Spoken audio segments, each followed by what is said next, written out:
ခြင်းကင်းတဲ့တိုက်ဆုံးငယ်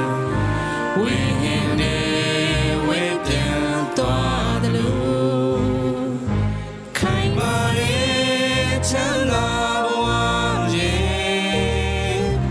ဒီနေတော့မြတ်တော်လမ်းရှုကြည့်ဝတ်တဲ့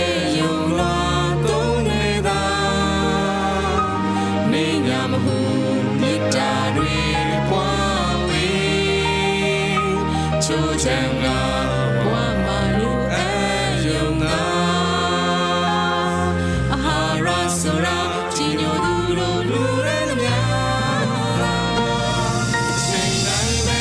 ကမ္မထမ်းရခြင်းချမ်းပွားလို့ယနေ့ပဲလာပွေရှာရ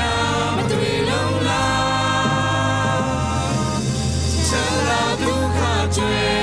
မျက်စိစဉ်ထာဝရချမ်းသာအတိတ်ဘဝတစ်ခုမလို့ခြင်းတော့ခြင်းမှာ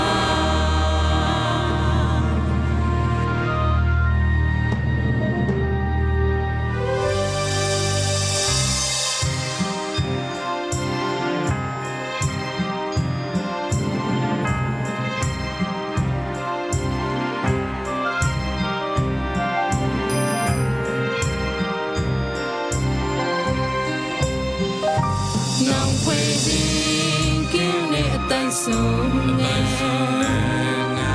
ဝိဟင်းနဲ့ဝေပြန်သွားတယ်လို့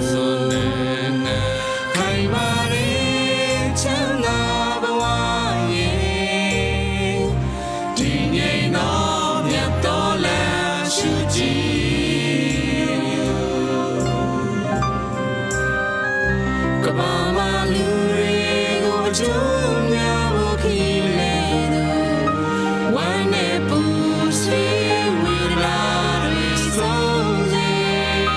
အလင်းတို့ဖြာရင်အမိုက်မောင်တွေပြေပြောင်းခွဲခြင်းမာရီ